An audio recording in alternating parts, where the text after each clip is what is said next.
सद्गुरु ओशो कहते हैं, मैंने सुना है एक गांव में एक फकीर है। उस गांव का राजा रात को निकलता है कभी तो बार बार उस फकीर को देखता है कि नीम के वृक्ष के नीचे वह सर्दी की रातों में ठिठुरता रहता है। फिर उसने गांव में पता लगाया। उसके वजीरों ने कहा वह साधारण आदमी नहीं है, वह बहुत बहुत अद्भुत व्यक्ति है। कहीं पहुंच गया, कुछ पा लिया, कुछ हो गया है उसकी जिंदगी में। तो सम्राट ने एक रात उससे जाकर कहा कि आप यहाँ न पड़े रहें, मेरे मन में बड़ी श्रद्धा का उदय हुआ है, चले आप राजमहल में वहीं निवास करें।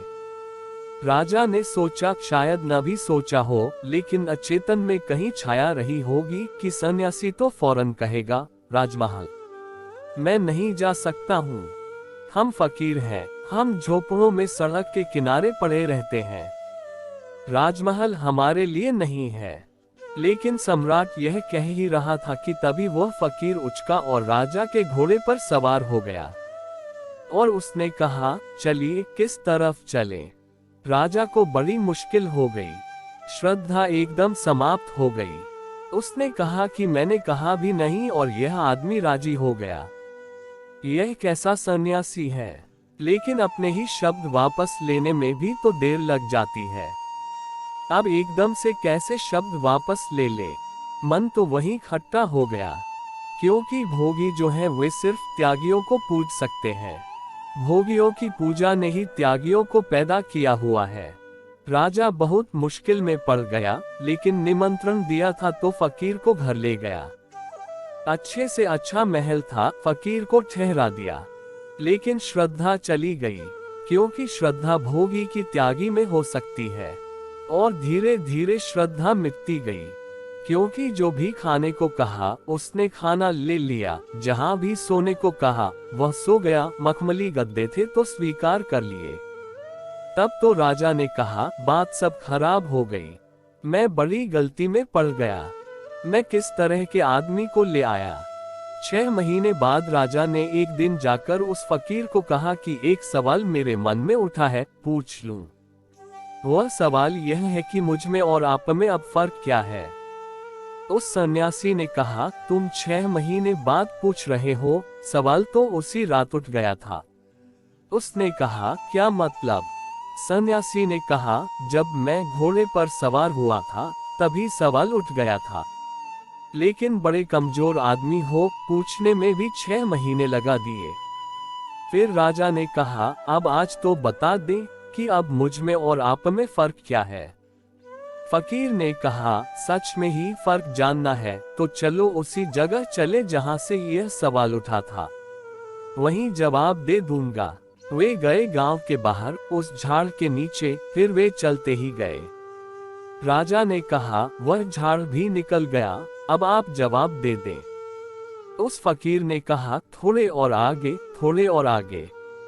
फिर वे गांव की सीमा रेखा पर पहुंच गए, जहां राजा का राज्य समाप्त हो जाता था।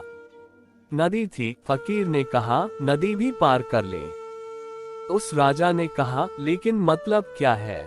अब जवाब दीजिए। दोपहर हो गई, धूप सिर पर चढ़ गई। उस फकीर ने कहा, जवाब मेरा यही है कि अब मैं तो आगे जाता हूँ, तुम भी साथ चलते हो। उस राजा ने कहा, मैं कैसे जा सकता हूँ? मेरी पत्नी, मेरे बच्चे, मेरा राज्य। उस फकीर ने कहा, तो मैं तो जाता हूँ, अगर फर्क दिखाई पड़े तो देख लेना। तुम्हारे महल में मैं था, लेकिन तुम्हारा महल मेरे भीतर न था। तुम सिर्फ महल में नहीं हो, महल भी तुम्हारे भीतर है। अब कहाँ है महल तुम्हारा? कहाँ है पत्नी? कहाँ है तुम्हारे बच्चे? लेकिन तुम कहते हो कि मुझे लौटना पड़ेगा। मेरी पत्नी, मेरे बच्चे, मेरा महल, मेरा कुछ भी नहीं है। मैं तुम्हारे महल में मेहमान था, मैं तुम्हारे महल का मालिक न था। महल के भीतर था मैं, लेकिन महल मेरे भीतर न था। अच्छा, मैं जाऊं? राजा के मन में श्रद्धा का फिर उदय हुआ। श्रद्धा के उदय होने में भी देर नहीं लगती, जाने में भी देर नहीं लगती। वह एकदम सन्यासी के पैर पकड़ लिया और उसने कहा, महाराज, कहाँ मुझे छोड़कर जाते हैं? वापस चलें। उसने कहा, मैं फिर घोड़े पर सवार हो सकता हूँ, लेकिन श्रद्धा का अंत हो जाएगा। अब तुम मुझे जाने दो। मुझे कोई कठिनाई नहीं है, मैं लौट सकता हूँ। लेकिन तुम बड़ी मुश्किल में पड़ जाओगे। 6 महीने में तो बड़े मजे में सोया, तुम बड़ी मुसीबत में रहे। फिर सवाल उठ जाएगा, अगर मैं लौटा तो अब मत लौटाओ। मैं तो लौट सकता हूँ, क्योंकि मेरे लिए यह दिशा और वह दिशा सब बराबर है। इधर जाऊं कि इधर जाऊं कि कहीं न जाऊं, कोई फर्क नहीं पड़ता है। लेकिन तुम मुसीबत में पड़ जाओगे। इस आदमी को मैं सन्यासी कहता हूँ, जो संसार से भयभीत है। वह सन्यासी नहीं है, लेकिन जो संसार में ऐसे रहने लगा जैसे मेहमान है, अतिथि है, जो संसार में ऐसे रहने लगा कि संसार चारों तरफ है, लेकिन उसके भीतर नहीं है, वह आदमी संन्यास्त है।